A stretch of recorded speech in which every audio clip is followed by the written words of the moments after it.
Hello my beautiful and amazing people, badass Dark Zone agent Uncle Butcher in the building with one of my favorite Saint Elmos builds in the game. You can throw in the mix Lexington if you want to, but second weapon is pretty much up to you. You can use FAMAS, Police and 4 Carbine 7, doesn't matter.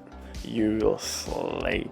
And why I love Saint Elmos? Because it will apply shock bullets, and shock bullets are extremely handy on legendary difficulty. As you may notice, I'm running legendary difficulty with 4 directives applied, and this has been ongoing trend for me like for 2 or 3 weeks now.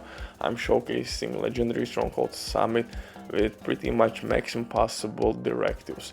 Fifth one is annoying because it forces you to use pistol in order to get ammo, so typically I am avoiding that shit and I'm using simply 4 directives. And as you see, this build slaps and we have plenty of synergies why this build works. And I'm not using striker, heartbreaker or any of these sets. It's pure yellow build with a lot of named items, and you will be surprised actually what and why I choose this build. Of course, will utilize Overdogs exotic gloves. It will add amplified weapon damage, new damage tier system in a sense. You will deal more damage to the low enemies or high enemies. We have 3 ranks, yada yada yada. You know how Overdogs works. And that's really important because we're gonna share weapon damage with our Cheshka Turmoil knee pads. Turmoil knee pads will split damage between 2 enemies, and that again is really important to stack our Bloodsucker talent. Bloodsucker talent will be stacked really easily thanks to Cheshka Turmoil knee pads. Turmoil knee pads will deal more damage because we are using Overdog exotic gloves and one of the best chest piece DPS talent, aka Intimidate. Intimidate will provide us with ridiculous damage buff.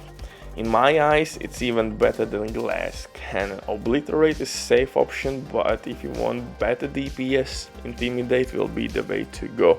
And in this build, bonus armor is not that difficult to sustain. Like I said, with Bloodsucker Talent, Gunner Specialization, Medkit, you should be just fine. But before we continue, quick word from the sponsor Demon.net. If you don't have enough time or good image but you still want to have all the best items in your game, then Demon.net is set for you. The absolutely amazing team on consoles. They will complete your order super quick. If you will use my promo code RBD for RBD, you will receive 15% discount on absolutely all service. Amazing deal, especially on right now. They have some crazy sales going on, so definitely check these guys out. And if you have any questions, don't hesitate.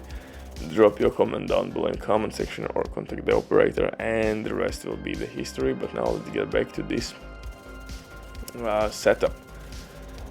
Saint Elmos also has increased magazine size, that helps quite a bit. I love 70 bullets, that works really well on legendary missions.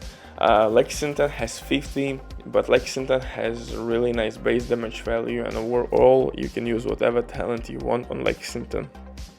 But for specialization, Gunner will be the way to go.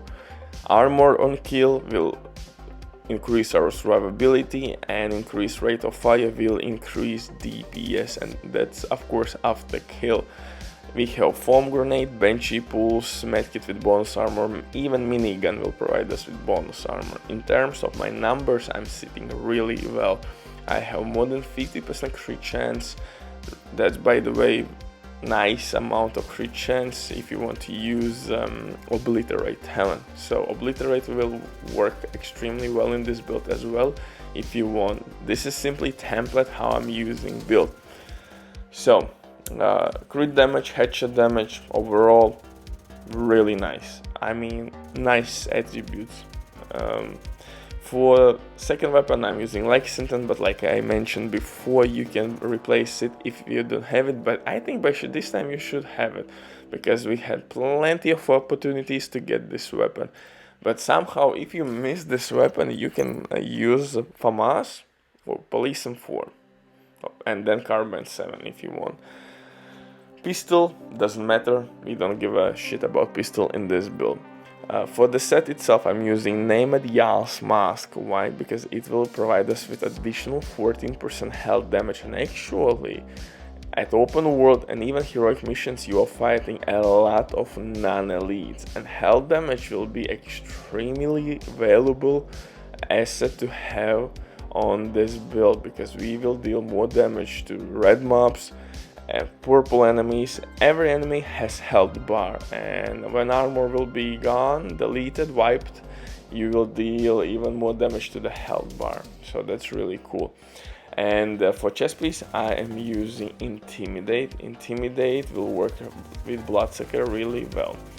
I'm using Picaro's Named Holster from Arquebus because it has as a minor attribute weapon damage. I have seen people with 15% weapon damage, mine is 10.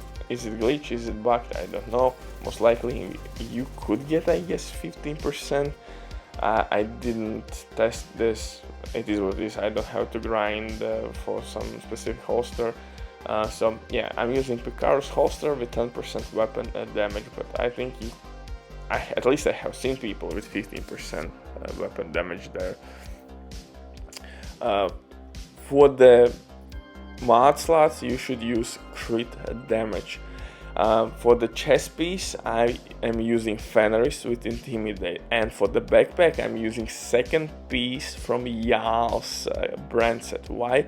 Because 2-piece brand set bonus will provide us with 10% additional weapon damage. So Fenris chest piece will give us weapon damage, Picaro's holster will give us flat weapon damage, 2-piece Yal's brand set buff will give us flat weapon damage, Intimidate will give us weapon damage, Yal's mask will provide us with health damage, Overdogs will give us amplified weapon damage, and that's all will be shared with your Turmo Cheshka knee pads.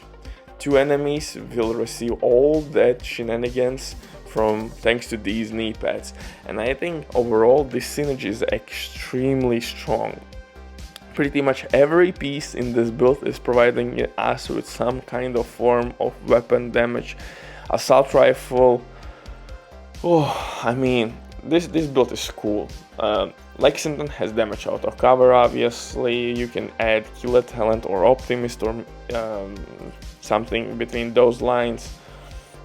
So yeah, you have plenty of room to improvise, but this build is really cool, really strong, and like I said, only downside is that Yal's gear pieces are kinda DZ exclusive, and you have to farm or look for DZ vendors to maybe look for some items, and if you can't find, I would recommend you maybe to buy and deconstruct to gain materials. In that way you could maybe craft something at workbench. But yeah, Yal's mask is must have, that's named item, and Yal's backpack technically could be replaced with Fenris backpack, but then you need Yal's chest piece with Intimidate. So there is nothing much you can do about it. We have named the mask, we have named the holster, we have named the knee pads, and chest piece backpack is left for improvisation, and gloves are kinda must have for skill, shield, and of course decoy or revival hype. Bye.